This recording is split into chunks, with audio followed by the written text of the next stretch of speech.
दिशा प्रकाश channel के माध्यम से हिंदी साहित्य के कंपटीशन एग्जाम देने वाले समस्त स्तर के विद्यार्थियों को मंगल कामनाएं। आप अगर 12th के विद्यार्थी भी हैं तो भी छंद आपके कोर्स में है। बीए के विद्यार्थी हैं हिंदी साहित्य के तो भी छंद कोर्स में है। एमए में जब आप व्याख्या करते हैं तो वो रचना किस छंद में लिखी हुई है इसका ज्ञान होना ही चाहिए। और जो पात्रता परीक्षा है, चाहे असिस्टेंट प्रोफेसर की हो, फर्स्ट ग्रेड की हो, सेकंड ग्रेड की हो, यूपीएससी की हो, और भी जितनी प्रत्येक प्रदेश की हिंदी साहित्य वैकल्पिक विषय लेकर के जो पात्रता परीक्षाएं आप दे रहे हैं, लगभग सभी जगह छंद पर प्रश्न आते हैं। आज मैं छंद के विषय में आप लोगों के बीच में एकदम स्पष्ट कि आप छंद एक बार पढ़ लेते हैं तो कभी भूलें ना, इस दृष्टि से आपके बीच में आया हूं। आइए शुरू करते हैं छंद प्रकरण। जो छंद हैं, छंद शब्द का अर्थ होता है व्यवस्था। संस्कृत में छंद को व्रत कहते हैं। अब छंद क्या है? एक व्यवस्था है। मान लीजिए एक लाइन में 12 विद्यार्थी बिठा दिए तो एक छंद बन गया। अगर किसी में 11 हुए, किसी में 10 हुए, किसी में 9 हुए तो छंद नहीं बना। एक व्यवस्था होनी चाहिए। चारों पंक्ति में 12 विद्यार्थी बैठे, ये एक प्रकार से वर्णिक छंद हो गया। वर्णों की व्यवस्था हो गई कि हमने वर्ण गिन लिए।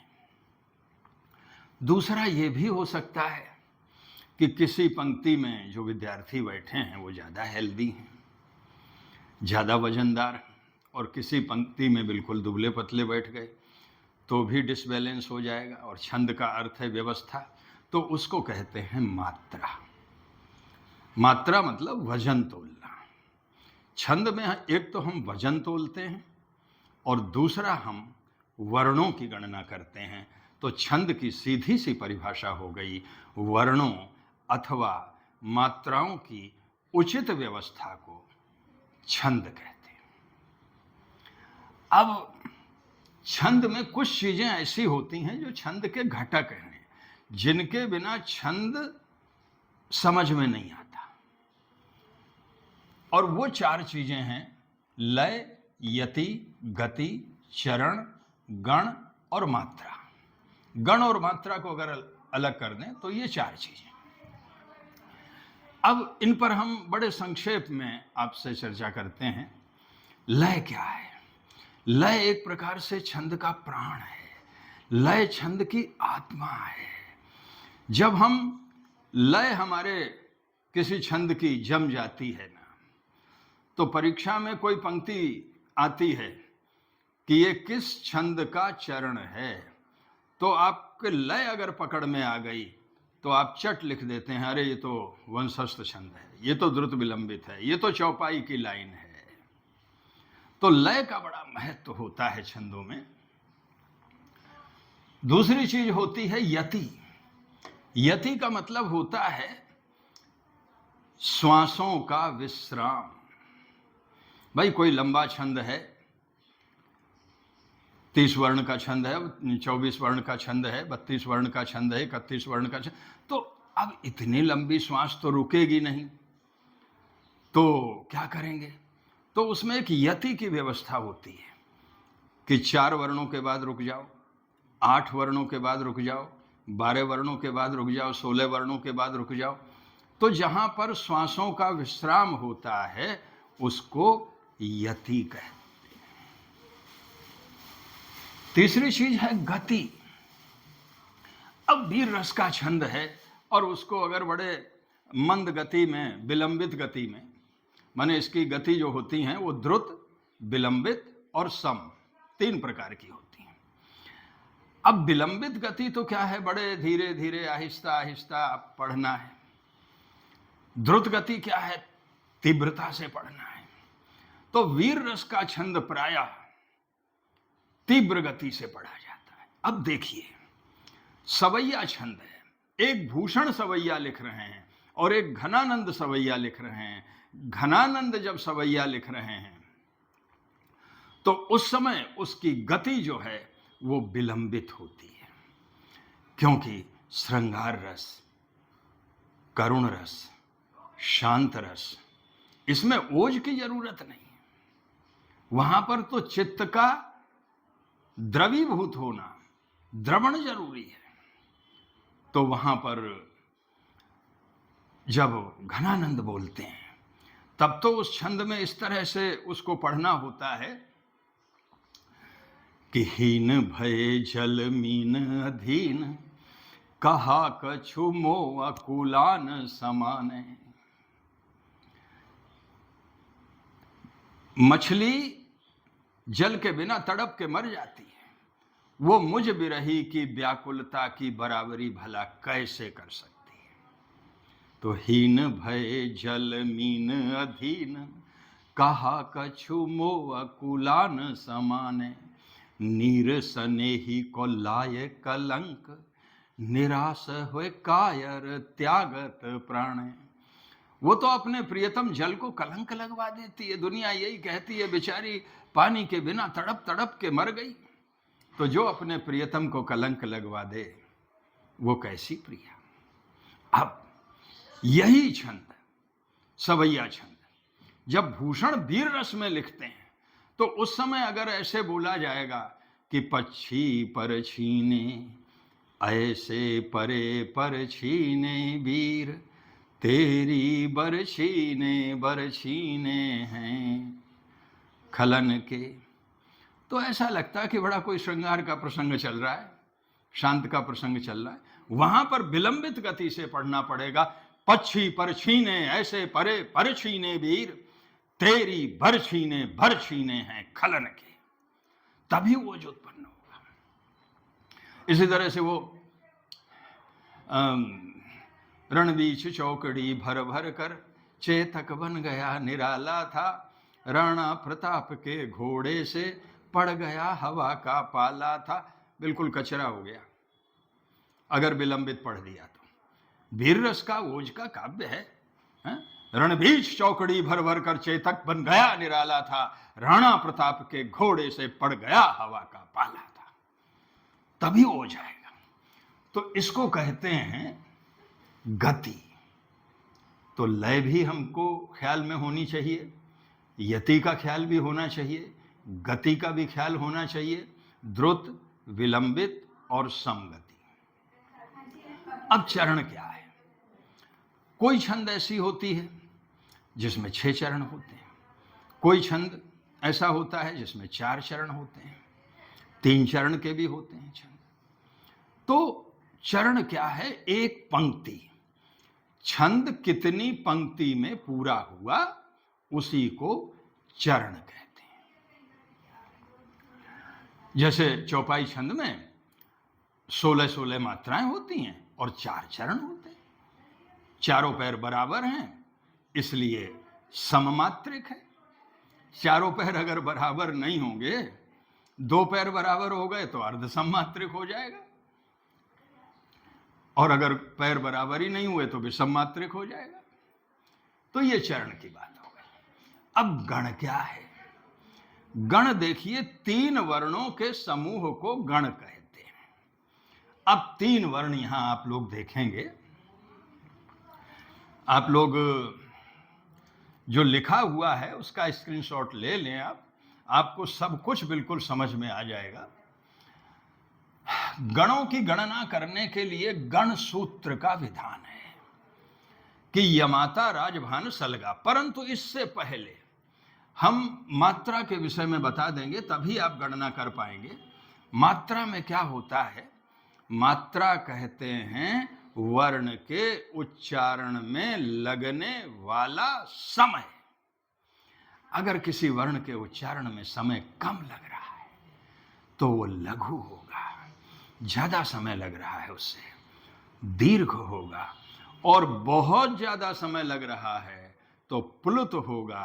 पर हिंदी साहित्य में प्लुत ध्वनियां नहीं हैं, केवल ह्रस्व और दीर्घ ही हैं।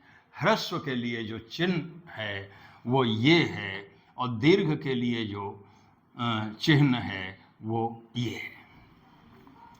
अब ह्रस्व वर्ण कौन कौन से होंगे? अ, ई, उ, री और चंद्र बिंदु, ये ह्रस्व रहेंगे। और इसी के जो दीर्घ रूप हैं आ, ई, उ, ए, आई दोनों ही। ये मत समझना कि भाई हमने छोटे आ को इधर रख लिया तो ए भी उधर रख लें ना। आ, ई, उ, ए, आई, ओ, औ और अनुस्वार, ये सब दीर्घ मात्रिक। दीर्घ मात्रिक माने 2 मात्रा गिनी जाएंगी, और लघु माने 1 मात्रा गिनी जाएगी। अब गण सूत्र को देख लेते हैं। तो गण किसको कहते हैं? 3 वर्णों के समूह को गण कहते हैं। अब सूत्र यह है यमाता राज भान सलगा। सूत्र क्यों है? क्योंकि जो भी गण तुमको देखना है उसका पहला अक्षर लिखो यगण, और उसके बाद में 3 वर्णों के समूह का समूह बना लो, माने लघु गुरु गुरु हो जाएगा यगण में। मगण बनाना है तो मा ता रा, आगे के 2 वर्ण और उसमें जोड़ दो, 3 वर्णों का समूह बना दो, तो मा ता रा, तीनों ही आ, तीनों ही गुरु हो जाएंगे। फिर तगण बनाना है तो ता रा ज, गुरु गुरु लघु। रगण बनाना है तो राज भा, गुरु लघु गुरु। जगण बनाना है तो जभान, लघु गुरु लघु। भगण बनाना है तो भानस, गुरु लघु लघु। नगण बनाना है तो नसल, तीनों ही लघु। मगण में तीनों गुरु और नगण में तीनों लघु। सगण में लघु लघु गुरु सलगा, और लगण मत बोल देना भैया। ला शब्द का अर्थ है लघु, गा शब्द का अर्थ है गुरु। तो गण कितने हुए? यहां से यहां तक गिनती कर लो, 8 गण होते हैं। परीक्षा में अगर पूछा जाए कि गणों की संख्या कितनी छंद में होती है तो 8 है। अब आप लोग क्या करें अभ्यास के लिए, जिससे आपको छंदों का सम्यक ज्ञान हो सके। यगण का कोई ऐसा उदाहरण देखो आप जिसमें लघु गुरु गुरु आ जाए, अपना भले नाम देख लो। अगर आपका ऐसा नाम हो तो समीक्षा, अब सा लघु है, मी गुरु है और क्षा गुरु है। मगण में तीनों गुरु होना चाहिए। आक्रांता, आ भी ज्यादा समय लग रहा है, क्रांत पे भी ज्यादा समय, ता पे भी ज्यादा समय लग रहा है, तीनों गुरु हो गए। तगण में गुरु गुरु लघु। संसार, हमने अनुस्वार बता दिया आपको, गुरु ही होता है, और सा बड़े आ की मात्रा है और रा में कोई मात्रा नहीं है, इसलिए लघु रह जाएगा। रगण में राजभा, आरती, भारती, सारती, गारती।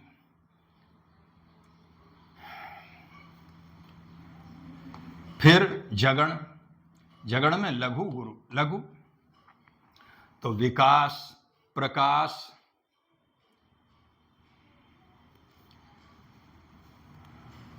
भगण में गुरु लघु लघु। जीवन, छीजन, सावन,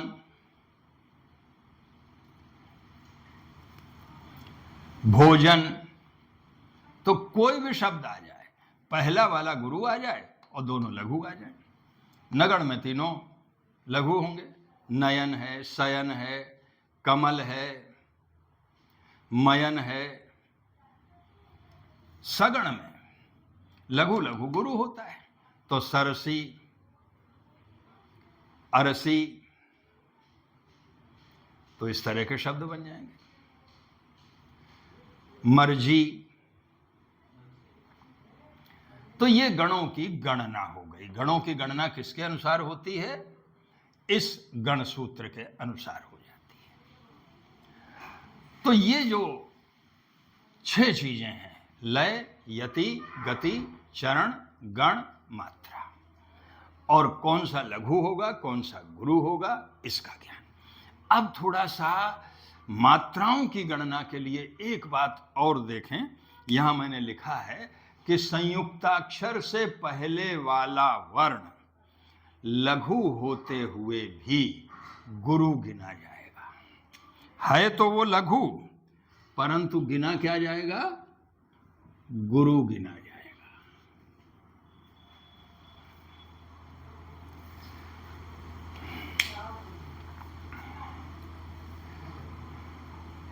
जैसे मान लीजिए कोई शब्द है, यहां लिख देता हूं मैं संदर्भ। अब संदर्भ लिख दिया। अब सा लघु है, यहां पे तुम कहोगे ना तो ए की मात्रा है, ना ओ की मात्रा है, ना आई की मात्रा है, तो ये तो लघु होना चाहिए, एक मात्रा होनी चाहिए, पर नहीं होगी। क्यों नहीं होगी? क्योंकि आगे संयुक्ताक्षर आ गया, इसलिए ये गुरु हो जाएगा और ये लघु रह जाएगा। ये बात आप ख्याल में रख लें गणना करते समय। और सबसे मुख्य बात तो जो मैंने बताई वो आप ख्याल में रखें कि उच्चारण में लगने वाले समय को के अनुसार आप मात्राओं की गणना करेंगे। ये मैं आगे बताऊंगा, क्योंकि ब्रज भाषा है, अवधी भाषा है, इसमें कई वर्ण गुरु होते हुए भी उनका उच्चारण लघु की तरह होता है और उसको लघु गिना जाता है, जबकि देखने में वो ए है, देखने में बड़ी ई है, पर फिर भी वो लघु गिना जाएगा। ये बहुत ही महत्वपूर्ण बात है। आप ये न सोचें कि इसमें हम बंधे हुए हैं। हाँ, खड़ी बोली की कविता में तो ये बिल्कुल परफेक्ट बैठ जाएगा जो तत्सम प्रधान भाषा में लिखा हुआ है, परंतु जो अवधी है, ब्रजी है, इस तरह की भाषा में लिखा हुआ है, तो वहां पर आप थोड़ा सा ख्याल रख लेना कि उच्चारण में लगने वाला समय। चलिए, अब छंद कितने प्रकार के होते हैं? अब छंद देखिए, यूं तो अगर मात्राओं की व्यवस्था है तो मात्रिक छंद हो जाएगा, अगर वर्णों की व्यवस्था है तो वर्णिक छंद हो जाएगा। बोले हिंदी साहित्य में तो आजकल छंद के बंधन ही तोड़ दिए। निराला ने जब जूही की कली लिखी तो छंद मुक्त कविता शुरू हो गई। वो न वर्णों की व्यवस्था है, न मात्राओं की व्यवस्था है, मुक्त छंद है। कोई लाइन जो है 4 शब्दों की है, कोई 12 शब्दों की हो गई, तो मुक्त छंद भी है। तो वर्णिक छंद, मात्रिक छंद और मुक्त छंद। पर यहां पर हम जो पढ़ेंगे वो केवल वर्णिक और मात्रिक छंद पढ़ेंगे। आज मैं वर्णिक छंद आप लोगों को समझा रहा हूं। अब वर्णिक छंद में भी वही बात है कि चारों पैर बराबर या छोटे बड़े, तो उसके अनुसार अगर चारों पैर बराबर हैं, चारों चरण बराबर हैं, चारों चरण में एक जैसे गण हैं, तो और बराबर वर्ण हैं, 12-12 या 14-14 या 16-16 या 17-17 वर्ण हैं, तो वो हो जाएगा समवर्णिक। अब समवर्णिक में भी गण युक्त और गण मुक्त भी है। देखिए, जितने भी ये संस्कृत के छंद है, मंदाक्रांता है, गीतिका मंदाक्रांता है, द्रुत विलंबित है, ये सारे छंद, वंशस्थ है, ये सब तो गण युक्त हैं। इसमें गणों की गणना होगी, मगण, यगण, सगण वगैरह की। जो हिंदी में सवैया छंद है उसमें भी 7 भगण, इतने रगण, इतने ये, उसमें भी गण हैं। परंतु जो कवित्त छंद है, मनहर कवित्त छंद, उसमें हम गणों को नहीं देखते, बल्कि सीधे ही वर्ण गिनते हैं। तो ये 2 तरह का हो जाएगा, गण युक्त और गण मुक्त, समवर्णिक। अर्ध समवर्णिक, जहां पर 2 चरणों में बराबर वर्ण आ जाए। विषम वर्णिक, अर्ध सम और विषम संभवतः मैंने जितने भी पाठ्यक्रम देखे हैं उसमें कहीं भी मिला नहीं, इसलिए मैंने क्रॉस लगा दिया है। तो जो विशेष रूप से हिंदी साहित्य के पाठ्यक्रम में सम्मिलित छंद हैं वर्णिक, वो सब मैंने यहां पर आपके सामने लिख दिए हैं। द्रुत विलंबित, वंशस्थ, मालिनी, शिखरणी, मंदाक्रांता, वसंत तिलका, सवैया और कवित। इनको हम यहां पर क्रमशः पढ़ेंगे। अब आप देखिए, पहला जो छंद है वहां पर नंबर 1 पे मैंने कौन सा लिखा है? द्रुत विलंबित। ये मैंने यहां पर बता दिया था गति में ही शब्द। द्रुत माने तेज, विलंबित माने धीरे। तो ये द्रुत विलंबित छंद है। इसमें यहां मैंने लिख दिया है, अगर वहां नंबर 1 डाला है तो यहां भी नंबर 1 डाल दिया है। अब परिभाषा आप लोगों को याद करने की जरूरत ही नहीं है। यहां पर हमने गणित लिख दिया है कि 4 + 8 = 12 × 4। मतलब क्या हुआ? द्रुत विलंबित छंद सम वर्णिक है। प्रत्येक चरण में 12-12 वर्ण होते हैं। 4 और 8 पर यति होती है। तो एक चरण में क्या है? 4 पर यति, फिर 8 पर यति, तो 4 और 8 हो गए 12। तो एक चरण में हो गए 12 वर्ण, और 4 चरण होते हैं, और चारों चरणों में क्योंकि 12-12 वर्ण हैं इसलिए समवर्णिक हो गया। कई बार परीक्षा में यह भी आ जाता है कि द्रुत विलंबित छंद के एक चरण में कितने वर्ण होते हैं, तो एक चरण में 12 वर्ण होते हैं। अगर प्रश्न आ जाए कि द्रुत विलंबित छंद में कुल कितने वर्ण होते हैं, तो 4 चरण हैं, तो 12 × 4 = 48। अब इसमें गण कौन कौन से होते हैं? गण इसमें नभ, भर, नगण, भगण, भगण और रगण, ये इसमें गण होते हैं। अब छंद देखते हैं। नंबर 1 छंद कहां पर लिखा है? ये लिखा है। तो जो नंबर 1 यहां पर है, नंबर 1 ही वहां पर है, नंबर 1 यहां है। तो सबसे पहले छंद जब आपके सामने है, परीक्षा में एक चरण आपके आ गया और पूछ लिया गया कि भाई इसमें कौन सा छंद है, या ये किस छंद का एक चरण है, तो आप सबसे पहले क्या करिए कि शब्द गिन लीजिए। 1 2 3 4 5 6 7 8 9 10 11 12, और दूसरा कोई सा भी गिन लो। 1 2 3 4 5 6 7 8 9 10 11 12। बोले 12-12 वर्ण आ रहे हैं, तो 12 वर्ण का कौन सा छंद है? तो बोले 12 वर्ण का छंद या तो जो है द्रुत विलंबित है, आपको याद है, या फिर वंशस्थ है। दोनों में ही 12-12 वर्ण होते हैं, परंतु गण अलग होते हैं। अब थोड़ा आगे चलना पड़ेगा, गणों की गणना करनी पड़ेगी। तो गणों की गणना करने के लिए वही उच्चारण में लगने वाला समय और उधर जो हमने बताया है नियम, उसको ख्याल में रखते हुए जो परीक्षा में आपके पंक्ति आई है उस पर आप मात्रा लगा दें। पलक लोचन की पड़ती न थी। अब 3 वर्णों के समूह को गण कहते हैं। 3-3 का आप ग्रुप बना दें।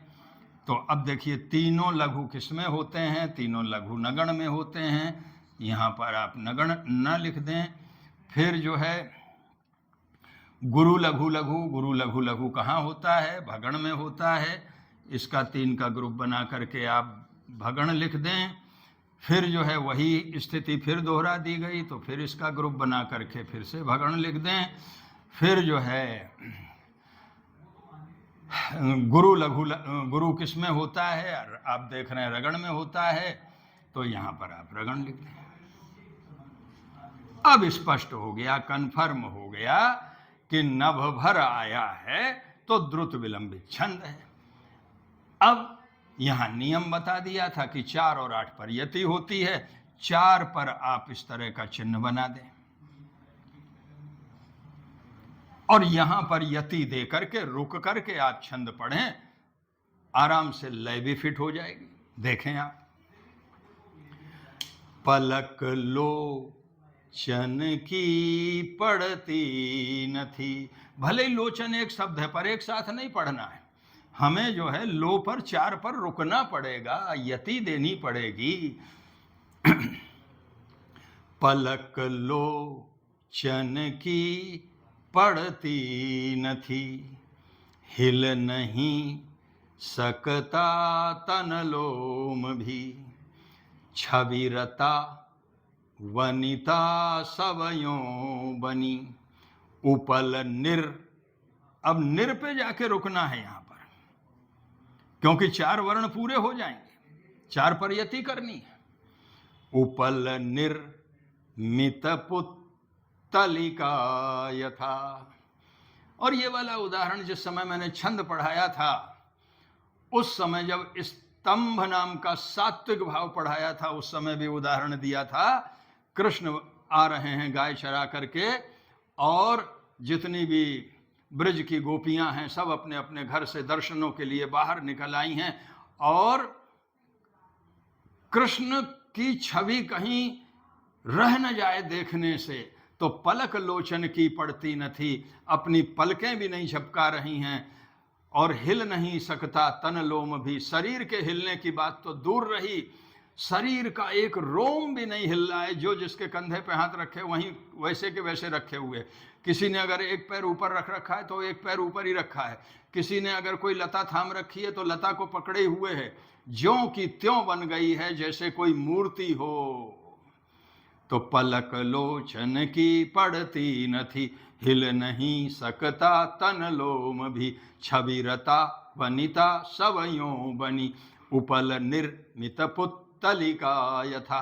ऐसा लगता है जैसे बर्फ की पुतलियां बना करके खड़ी कर दी हों। तो ये छंद हो गया द्रुत विलंबित। अब दूसरा छंद देखते हैं। इसको मैंने इसी के साथ इसलिए लिखा है वंशस्थ को, क्योंकि दोनों एक जैसे हैं, आपको किसी तरह का भ्रम न रहे। यहां भी 12 वर्ण हैं, यहां भी 12 वर्ण थे, यहां भी 4 चरण हैं, यहां भी 4 चरण थे, यहां भी कुल मिला के 48 वर्ण होंगे, यहां भी 48 वर्ण होंगे पूरे छंद में, अगर पूरे छंद के ये सारे वर्ण गिन लोगे तो। पर अंतर कहां पर है? अंतर है नभ भर जत जर। इसमें जगण तगण जगण रगण होगा। पहला जगण तो देखें, मात्रा लगा लीजिए जैसे इसमें लगा ली थी। बसंत ने सौरभ ने पराग ने। अब इसका ग्रुप बना दो। जभान, लघु गुरु, लघु कहाँ पर है? जभान में है, तो ये जगण बन गया। फिर गुरु गुरु लघु, गुरु गुरु लघु कहाँ पर है? आप देखें, गुरु गुरु लघु, गुरु गुरु लघु आपके तगण में है, तो ये तगण बन गया। फिर वही जभान आ गया, जत ज और राजभा रगण हो गया। तो जत जर आ गया, राजभा आ गया, जत जर, तो जत जर आते ही वंशस्थ छंद है, द्रुत विलंबित अब नहीं होगा दोनों में। इसमें नभभर है, उसमें जत जर है। छंद की परिभाषा याद करने की जरूरत ही नहीं। प्रत्येक चरण में 12 वर्ण होते हैं, 4 चरण होते हैं, कुल चरण में 48 मात्रा हैं, और जगण क्रमशः जगण तगण जगण रगण इसमें आते हैं। छंद को पढ़ते हैं जिससे लय आपके बैठ जाए। बसंत ने सौरभ ने पराग ने प्रदान की थी अतिकांत भाव से, वसुंधरा को पिक को मिलिंद को, मनोज्ञता मादकता मदांधता। बसंत ऋतु जिस समय आती है उस समय फूलों का जो सौरभ है और फूलों का जो पराग झरता है, उससे इतने पूरा वातावरण प्रकृति का मधुर हो जाता है कि वसुंधरा जो धरती है वो मनोज्ञ हो जाती है, बड़ी ही खूबसूरत हो जाती है। बड़ा सुंदर प्राकृतिक हरितिमा और फूल खिलना, महकना, ये सब। और पिक जो है, कोयल है, मदमस्त होकर के कुहू कुहू की धुन करती है। तो पिक को मादकता, कोयल को मादकता, वसुंधरा को मनोज्ञता और मिलिंद भंवरे को मदांधता प्रदान कर दी। किसने? बसंत ने। कर्ता कौन है? बसंत ने। कर्ता ने कर्म को कर्ण से। कई बार परीक्षाओं में व्याकरण के प्रश्न इस तरह के आ जाते हैं कि प्रस्तुत छंद में बसंत है, कर्ता, कर्म, करण, संबंध, कौन सा कारक है, तो वो भी ख्याल में रख लेना। तो बसंत ने सौरभ ने पराग ने प्रदान की थी अतिकांत भाव से, वसुंधरा को, पिक को, मिलिंद को मनोज्ञता, मादकता, मदांधता। ये दूसरा छंद। अब तीसरा छंद देखते हैं। तीसरा छंद मैंने लिखा है मालिनी। अब ये जो मालिनी छंद होता है, देखो, अच्छा एक बात और है, अगर आपको छंद का ज्ञान हो गया अच्छी तरह से, तो जरूरी नहीं कि हिंदी की ही पंक्ति में आप छंद पहचान लें। आपको अगर बंगला का वही छंद आ गया तो भी पहचान लोगे, संस्कृत का आ गया तो भी पहचान लोगे।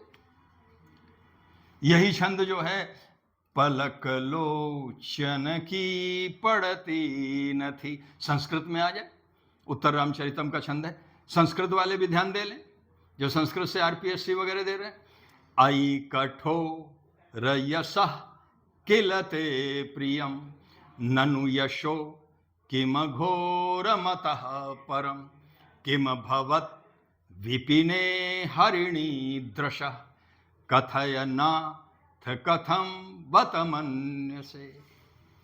वही का वही छंद रहेगा और उसको आप पहचान लेंगे। चलिए मालिनी देखते हैं। तो मालिनी क्या है? मालिनी छंद में 8 और 7 पर यति होती है। तो 8 वर्ण गिन लो, 1 2 3 4 5 6 7 8। 4 2 6 7 8 8 3 2 5 6 7 8। यहां पे रुक जाओ, यति कर लो, छंद पूरा पढ़ लो, लय जम जाएगी। और ऊपर क्या है?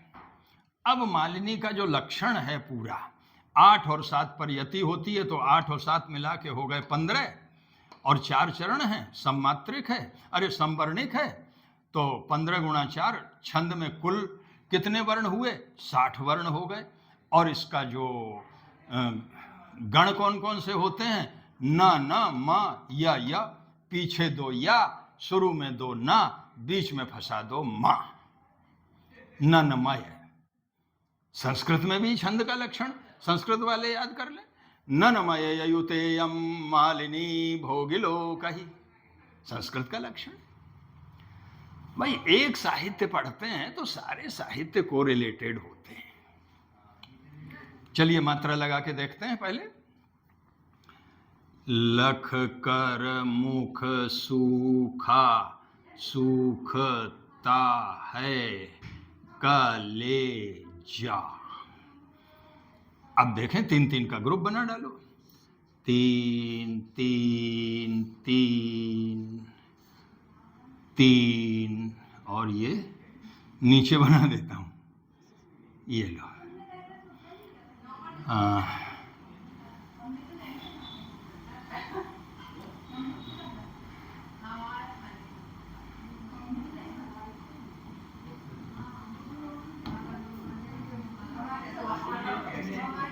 ये नीचे बना दिया पीछे वाला, ठीक है। तो नगण में तीनों लघु होते हैं, तो नगण हो गया। ये देखिए नयन, ये भी नगण हो गया। और मगण में तीनों गुरु होते हैं, तो सूखा सु यहां तक मगण हो गया। फिर नन म य, यगण में क्या होता है? यमाता लघु गुरु गुरु, ये लघु गुरु गुरु हो गया। यहां जगह नहीं थी तो यहां बना दिया, ये यगण हो गया।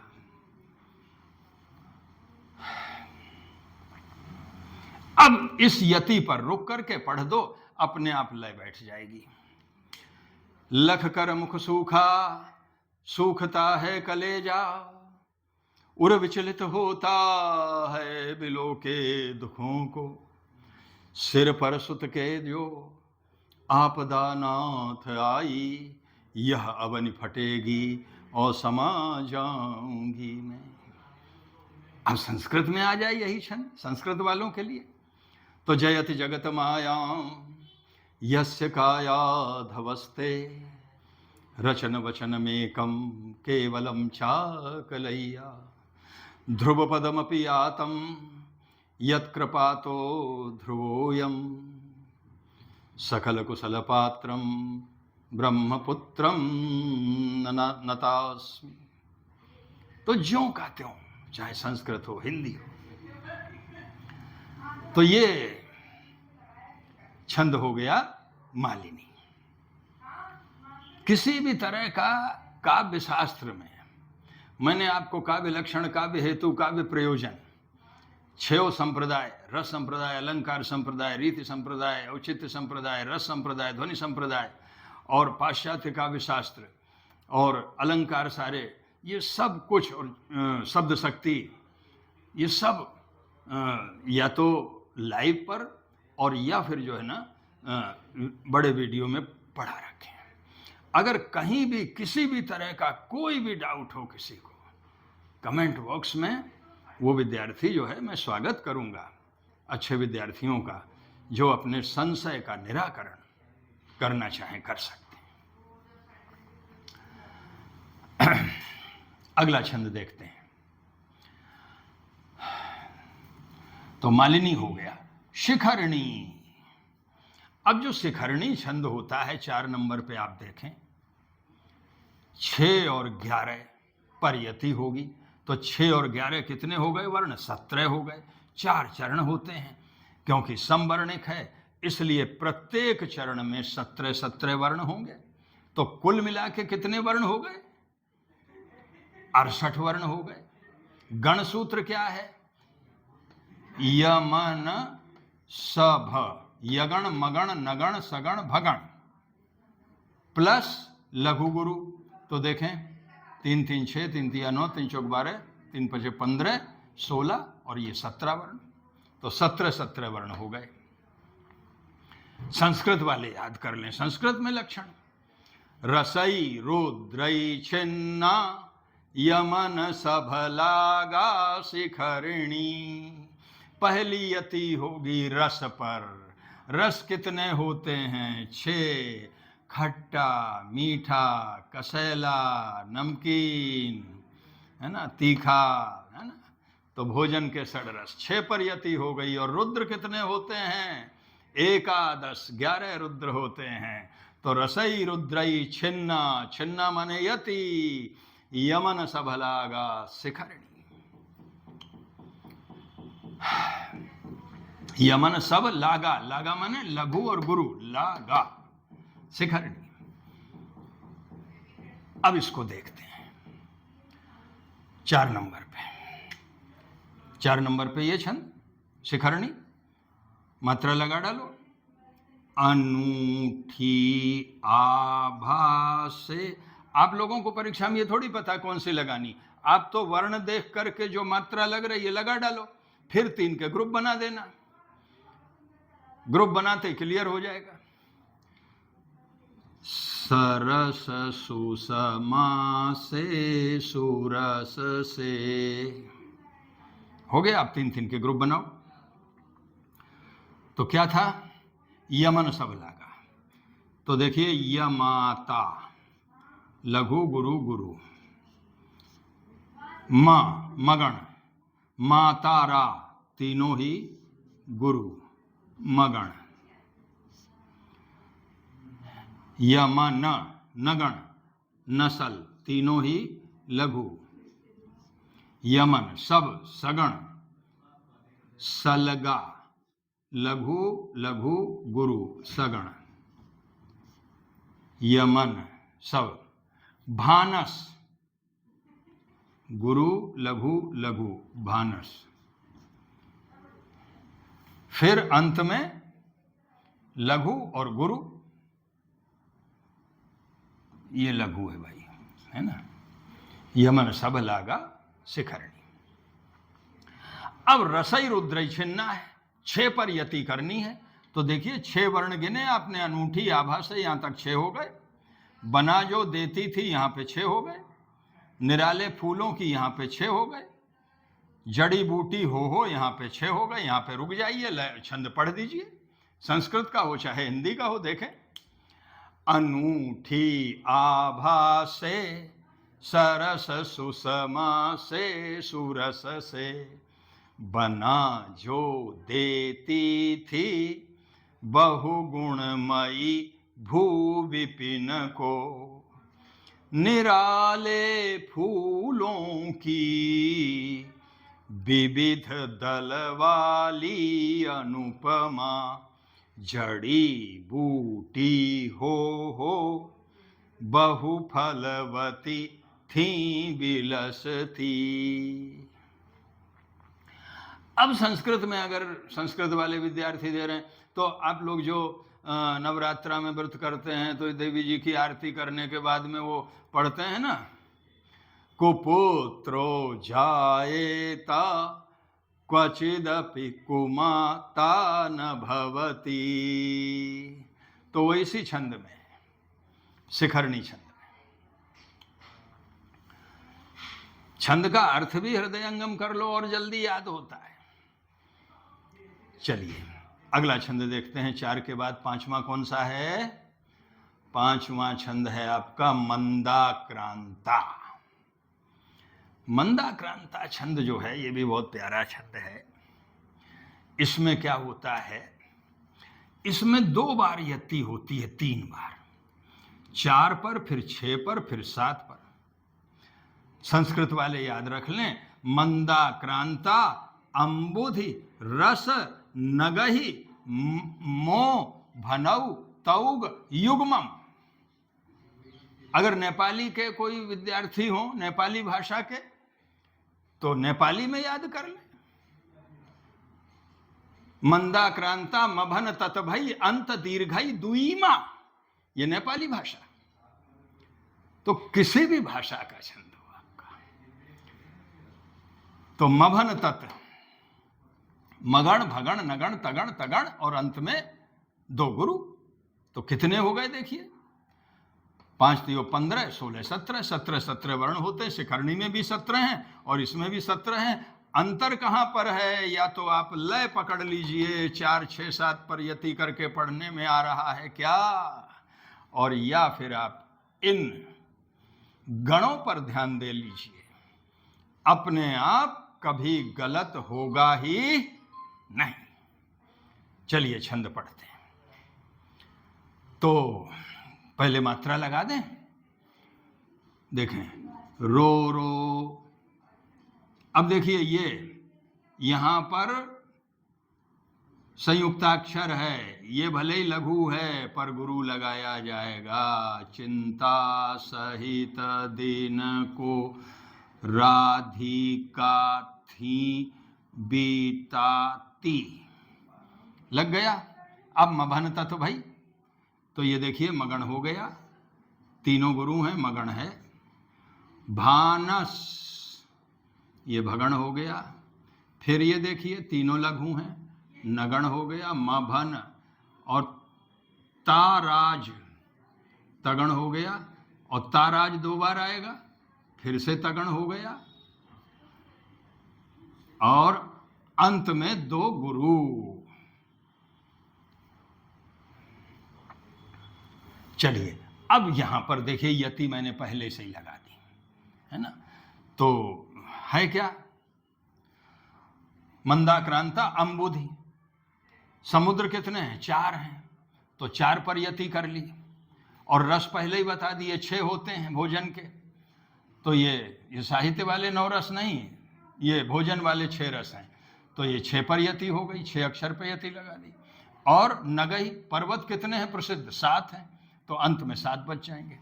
चलिए, छंद उस समय का है जिस समय कृष्ण मथुरा जा चुके हैं।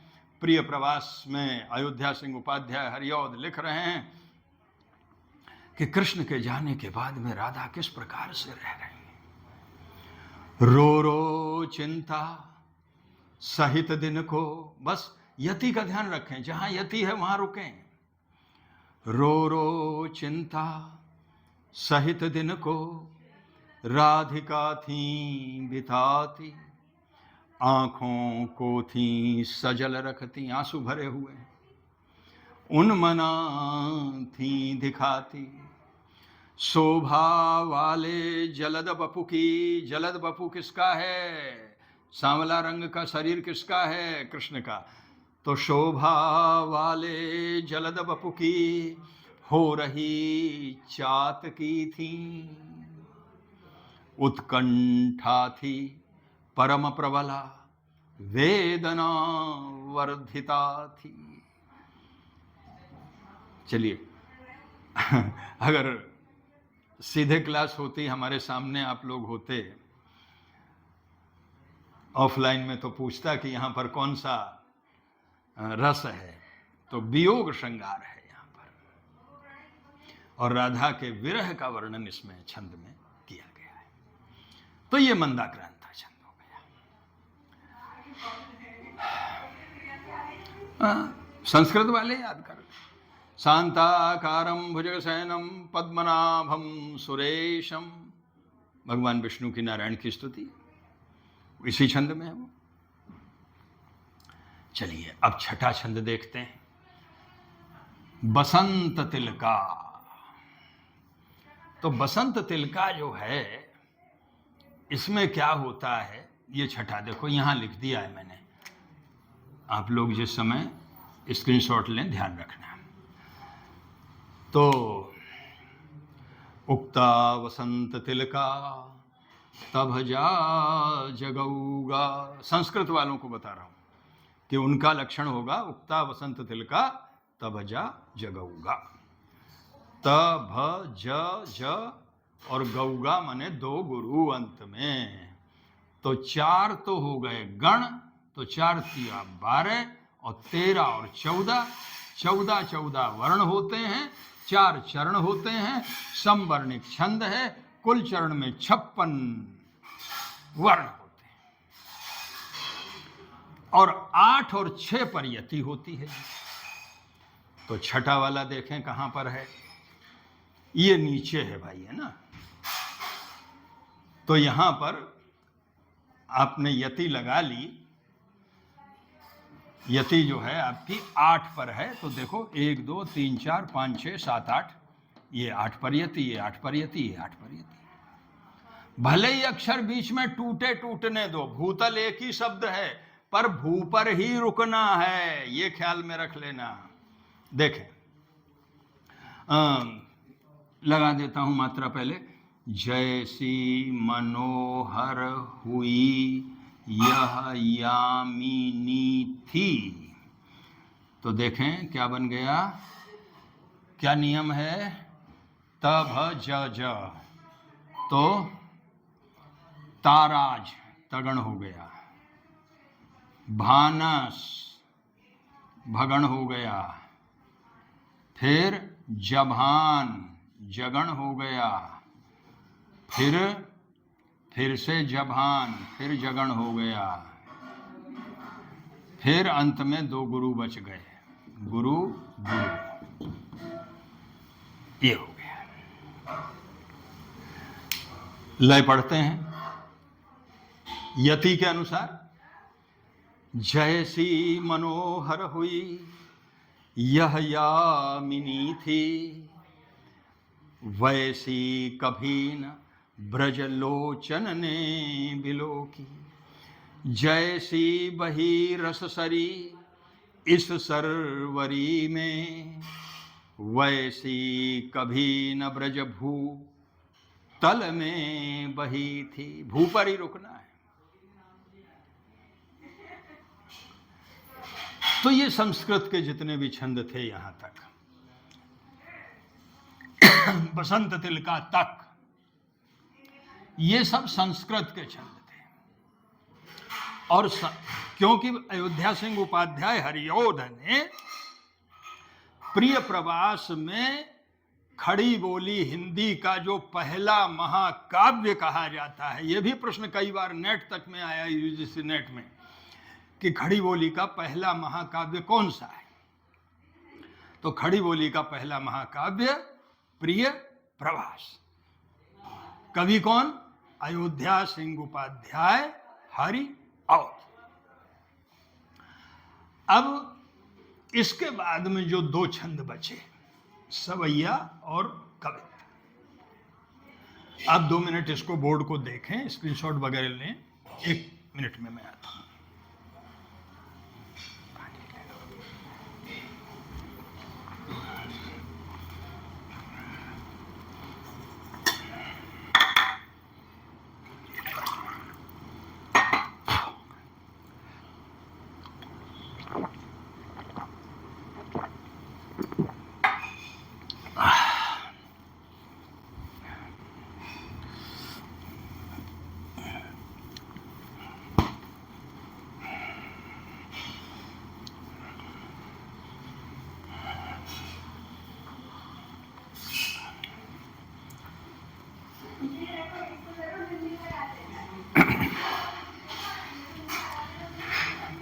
चलिए, अब ये जो दो छंद बचे हैं, सवैया और कवित, ये दोनों छंद जो हैं ये विशुद्ध रूप से हिंदी के हैं और विशेष रूप से ब्रजभाषा और अवधी भाषा में इन छंदों का बहुत अधिक मात्रा में प्रयोग हुआ है। और किस काल में?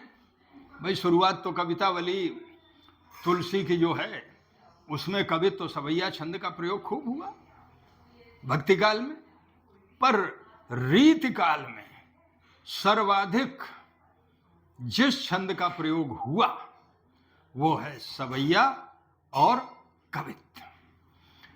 सवैया छंद जो होता है कई प्रकार का है। एक तो आप ये याद रख लें कि 22 से लेकर के, यहां कहीं पर मैंने लिखा है, सवैया छंद होते हैं और इसमें कई इसके भेद हैं। मालती सवैया है, मदिरा सवैया है, दुर्मिल सवैया है, सुंदरी सवैया है।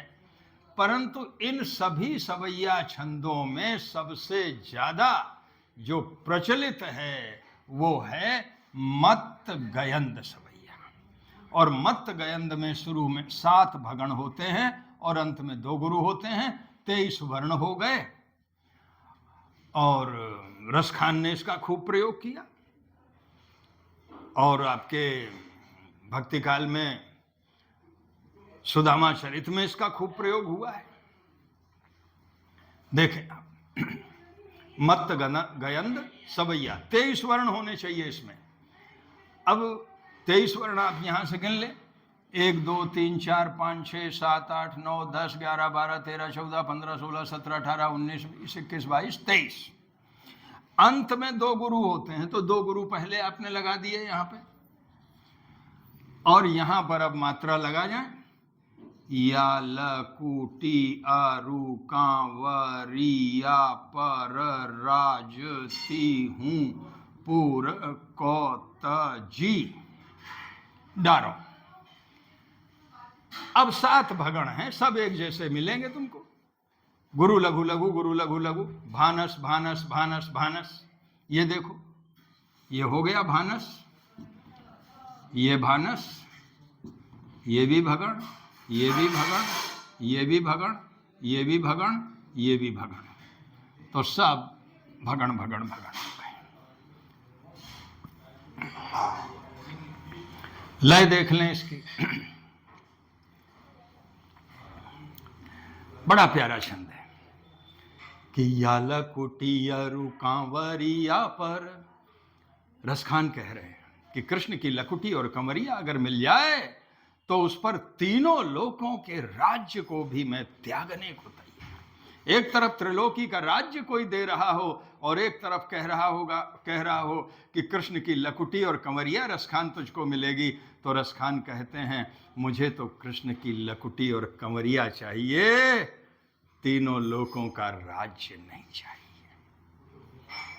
ऐसी निष्ठा रसखान की कि या लकुटी अरु कांवरिया पर राजती हूं पुर कौत जी डारों, आठहूं सिद्धि नवो निधि के सुख नंद की धेनु चराय बिसारों, कि आंखिन सोरस खान कबों ब्रज के बन बाग तड़ाग निहारों, और कोटिक ये कल धौत के धाम करील की कुंजन ऊपर वारों।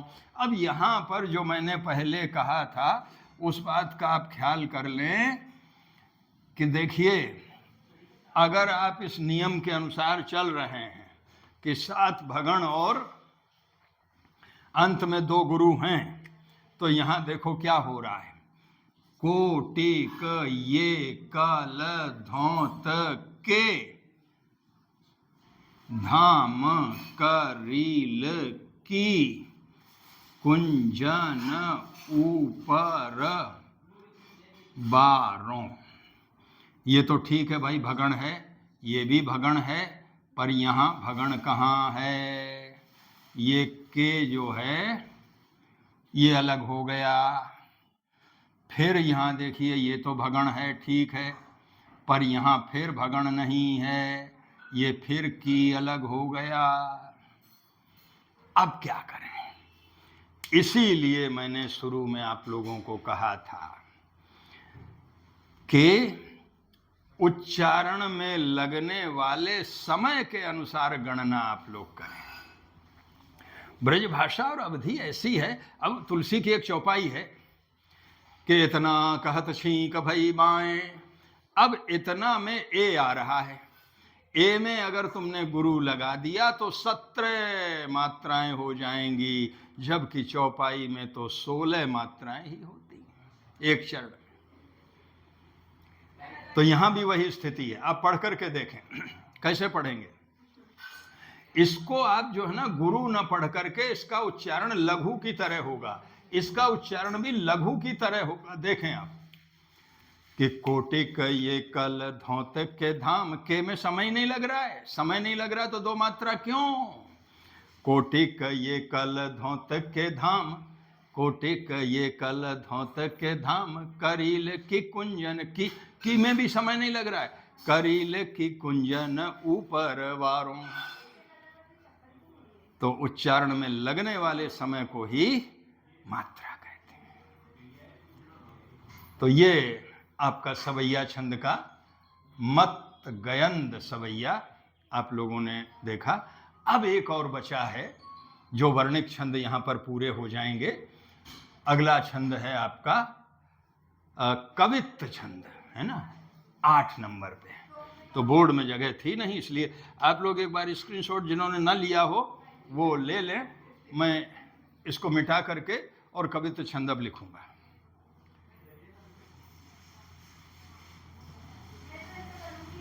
ठीक है।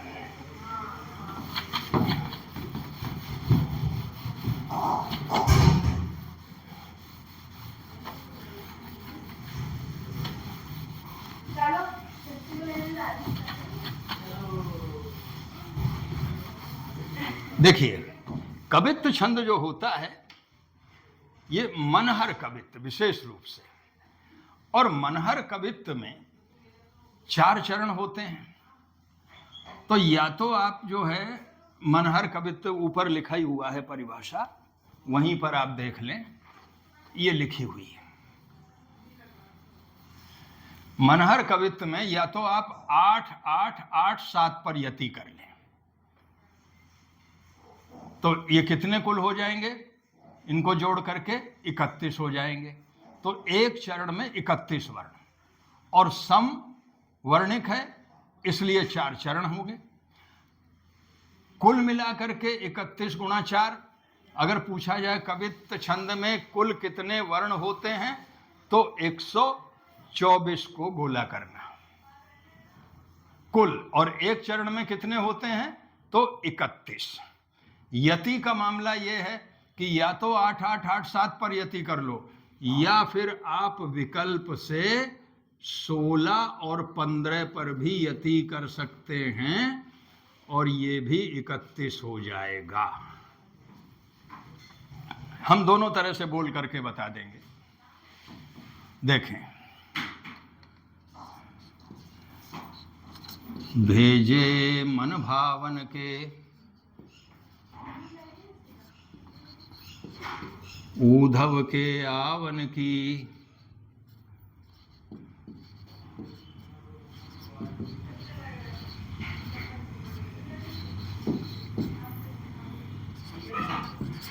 सुधि ब्रज गावनी में,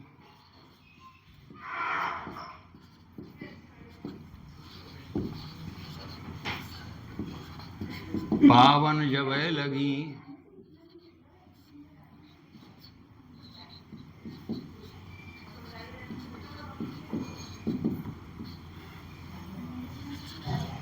कहें रत्नाकर,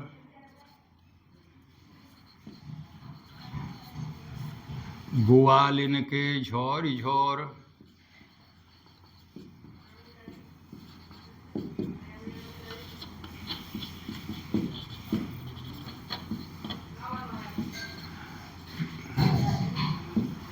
दौरी दौरी नंद पौरी,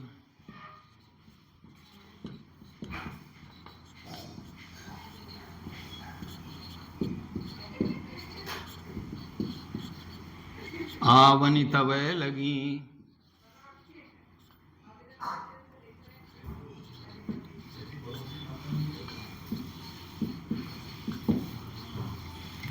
उझकी उझकी,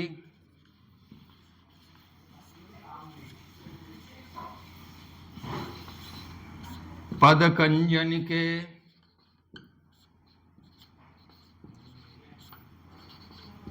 पंजनी पे,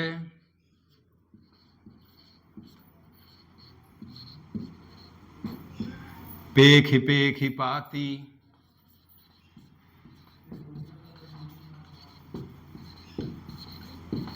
छाती छोहनी छबे लगी,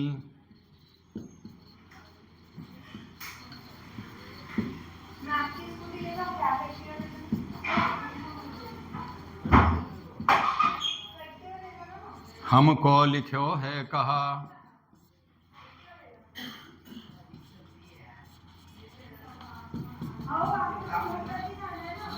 यही बात 3 बार रिपीट होगी। हमको लिख्यो है कहा,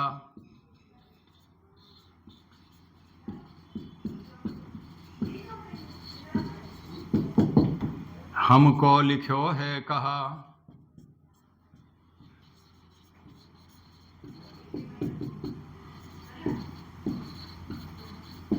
कहन सवे लगी,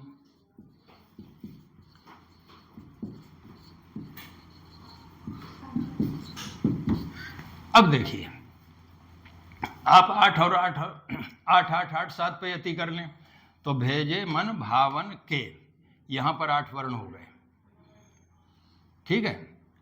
अब ये 4 और 4 8 बच गए। ये गांव व सुधि ब्रज गावन में 8 हो गए, और ये 7 बच जाएंगे, 3 3 6 और 1 7। तो ये देखिए 8, ये 8, ये 8 और ये 7।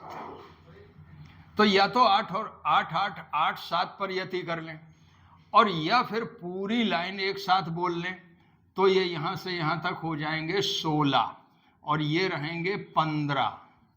गिन करके देख लो भाई, 8 और 8 ये गिन ही चुके हैं, 16 हो गए, और ये 8 और 7 हैं तो 15 हो गए। तो दोनों तरह से मैं बोल के बताता हूं। प्रसंग उस समय का है कि जिस समय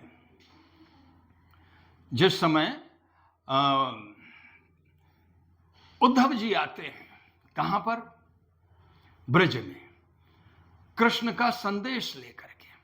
पता चलता है कि कृष्ण के मित्र आए हुए हैं, तो दौड़ दौड़ करके ग्वालिनें जो है वो नंद बाबा के दरवाजे पर पहुंची हैं कि देखें क्या संदेश भेजा है प्यारे श्याम सुंदर ने। तो वहीं का छंद है ये। जगन्नाथ दास रत्नाकर लिखते हैं कि भेजे मन भावन के उधव के आवनी की, सुधि ब्रज गावनी में पावनी जबे लगी। कहें रत्ना कर गुवालिन के झोरी झोरी, दौरी दौरी नंद पौरी आवनी तबे लगी। उझकी पद कंजनी के पंजनी पे, पेखी पेखी पाती छाती छोहनी छबे लगी। कि हम उतावली हैं सब, उनको चैन नहीं है, सबसे पहले जानना चाहती हैं कि हमारे लिए क्या लिखा है। तो पैरों पर यूं एकदम खड़ी हो गई हैं पंजों के ऊपर, क्योंकि कोई ठिगनी होगी, कम हाइट की होगी तो उसको दिख नहीं रहा होगा, तो वो दूसरे के कंधे का सहारा लेकर के हमारे लिए क्या लिखा है। उधर से दूसरी बोली हमारे लिए क्या लिखा है, तीसरी उधर से बोली हमारे लिए क्या लिखा है। उद्धव तो बाबला हो गया होगा, बोले किस किस को बताएं, कैसे बताएं।